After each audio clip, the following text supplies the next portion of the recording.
शाकाहारी लोक खरंच अधिक दयाळू असतात का? जर तसं असेल, तर गांधींचा मारेकरी शाकाहारीच होता ना? आणि हजारो प्राण्यांचा बळी देणाऱ्या परंपरा शाकाहाराशी कशा काय जोडल्या गेल्या? आज आपण एक अतिशय अस्वस्थ करणारा प्रश्न विचारणार आहोत.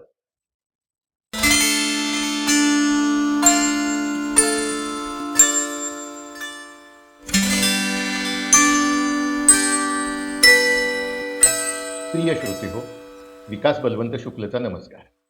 आज आपण अशा एका मुद्द्यावर चर्चा करणार आहोत, जो आपल्या प्रत्येकासाठीच जिव्हाळ्याचा आहे. आपण सर्वजण एकतर शाकाहारी असतो, मांसाहारी असतो किंवा मिश्राहारी असतो. तरीही मांसाहारी लोक हे क्रूर आणि शाकाहारी मात्र दयाळू किंवा सहृदय असतात, असा सर्वसाधारण समज आहे. खरंच का शाकाहारी लोक अधिक दयाळू असतात? नथुराम गोडसेने महात्मा गांधींची हत्या केली. तो शाकाहारी नव्हता का?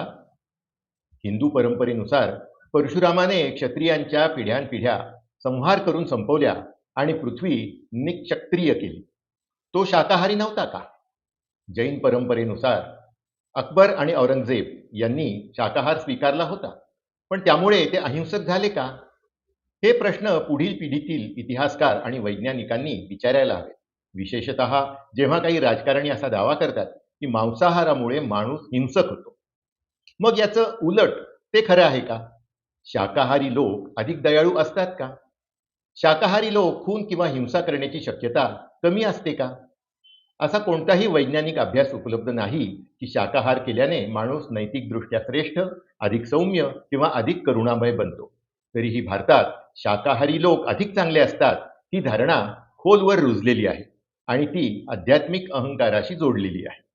शाकाहाराचा संबंध जैन, ब्राह्मण, पनिया, लिंगायत या समुदायांशी जोडला गेला आहे आणि शुद्धता या संकल्पनेशीही त्याचा संबंध लावला गेला आहे.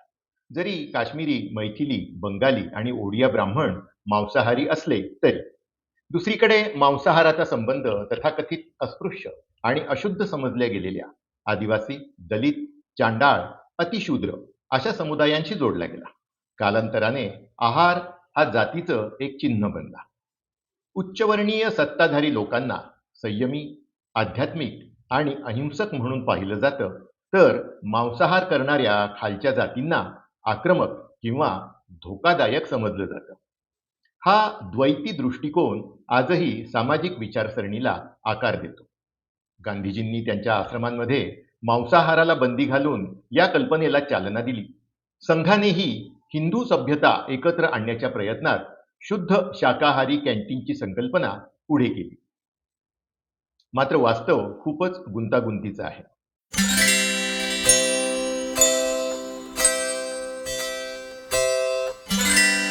ज्या प्रकल्पामुळे नदी किंवा सागरी किनाऱ्यावरील मॅनग्रोव्ह नष्ट होणार आहे, अशा प्रकल्पांना एखादा शाकाहारी उद्योगपती मंजुरी देऊ शकतो. अंदमानमधील जंगलं तोडू शकतो, अरवली पर्वतरांगांमध्ये स्फोट घडवून आणू शकतो किंवा हिमालयातील नाजूक पर्यावरणात आक्रमक अशा पायाभूत सुविधा उभारू शकतो. त्याच्या या कृतींमुळे परिसंस्था उद्ध्वस्त होतात, समुदाय विस्थापित होतात आणि असंख्य प्राण्यांचं जीवन संपतं. तरीही या त्याच्या वागण्याला क्वचितच हिंसा म्हटलं जातं. त्याला तर विकास असं नाव दिलं जातं. आहारासाठी एका शेळीचा वध करणं निंदनीय मानलं जातं, पण हजारो एकर जागेवरील जंगलं तोडून टाकणं हे मात्र योग्य ठरवलं जातं. ही नैतिक विसंगती लक्षवेधी आहे. अनेकांना प्रामाणिकपणे असं वाटतं की आपलं स्वयंपाकघर शाकाहारी किंवा शुद्ध राखणं, मंदिरं बांधणं, विविध धार्मिक विधींसाठी पैसा देणं आणि बाबा बुवा यांना पाठिंबा देणं यामुळे आध्यात्मिक पुण्य मिळतं आणि टिकतं, जरी त्याच वेळी ते पर्यावरणाचा विनाश करण्यात सहभागी असलं तरी.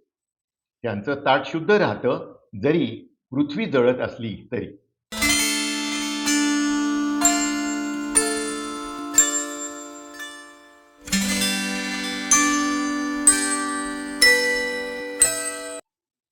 प्राचीन धार्मिक ग्रंथांकडे पाहिलं तर वेगळंच चित्र दिसतं. वैदिक विधींमध्ये प्राण्यांचे बळी दिले जात असत. त्या ग्रंथांमध्ये घोड्याचं मांस, शेळीचं मांस आणि इतर मांसांचा उल्लेख आढळतो.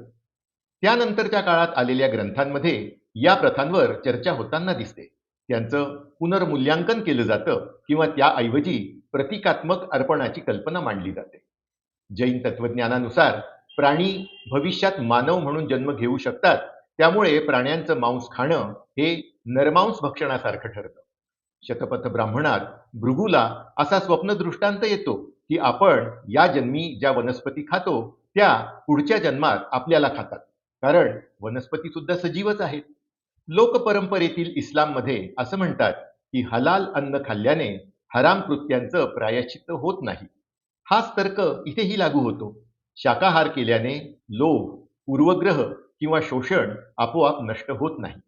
नैतिक जीवन केवळ आपण काय खातो यावर ठरत नाही. भारतीय इतिहासात शाकाहारी असलेले असेही सावकार आणि व्यापारी होते ज्यांनी मुसलमान सुलतानांना आणि ख्रिश्चन असलेल्या ईस्ट इंडिया कंपनीला आर्थिक मदत केली. त्यांनी युद्ध आणि त्यांच्याच भाईबंधांवर विजय मिळवण्याच्या प्रक्रियांना चालना देणाऱ्या व्यवस्थांमधून संपत्ती कमवली. त्यांच्या शाकाहारी असण्याने त्यांना सत्तेच्या राजकारणात सहभागी होण्यापासून रोखलं नाही.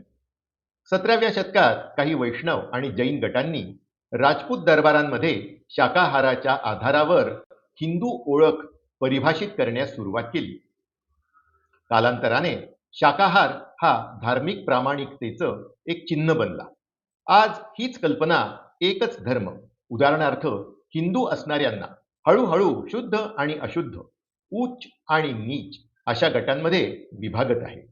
या शाकाहारी जागांमधून मुसलमानांना तसंच आदिवासी आणि तथाकथित अशुद्ध समुदायांना वगळलं गेलंय.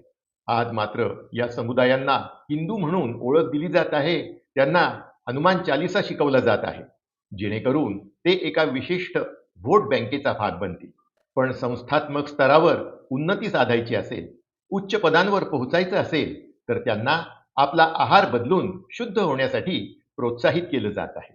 ही शाकाहारी कॅन्टीन आधारित सामाजिक अभियांत्रिकी आहे, जी दया आणि करुणा म्हणून मांडली जाते आणि त्याच वेळी सत्तेवर आणि संपत्तीवर आपला हक्क अबाधित ठेवण्यासाठी कोणताही विरोध सहन केला जात नाही.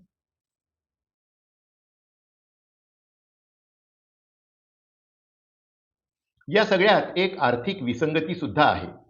भारत हा जगातील सर्वात मोठ्या बीफ एक्सपोर्टर म्हणजेच गोमांस निर्यातदारांपैकी एक आहे आणि अनेक मोठ्या निर्यात कंपन्या स्वतःला शाकाहारी म्हणवणाऱ्या कुटुंबांच्या मालकीच्या आहेत.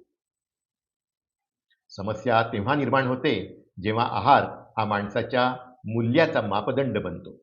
हिंसा फक्त कत्तलखान्यातच मर्यादित राहत नाही, ती बोर्डरूममध्ये, धोरणात्मक निर्णयांमध्ये आणि आर्थिक व्यवहारांमध्येही लपलेली असू शकते. दयाळूपणा किंवा सहृदयता आपण काय खातो किंवा काय खात नाही यावर अवलंबून नसते. ती आपण सत्तेचा वापर कशा प्रकारे करतो यावरून प्रकट होते.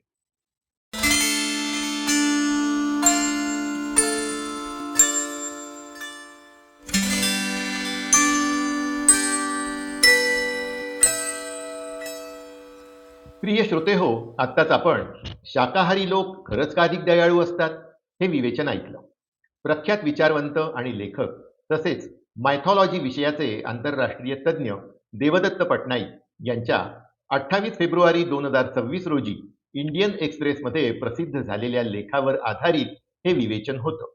ते आपण माझ्या म्हणजे विकास बलवंत शुक्ल यांच्या आवाजात माझ्या विकासवाणी या यूट्यूब चॅनलवरून ऐकलं.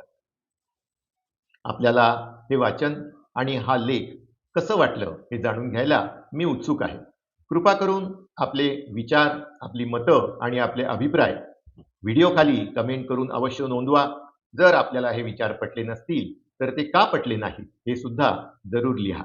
आणि जर आपल्याला हा लेख आणि हा व्हिडिओ आवडला असेल तर जरूर आपल्या मित्रमंडळींना, आपल्या परिवारजनांना तो ऐकायला पाठवा. धन्यवाद.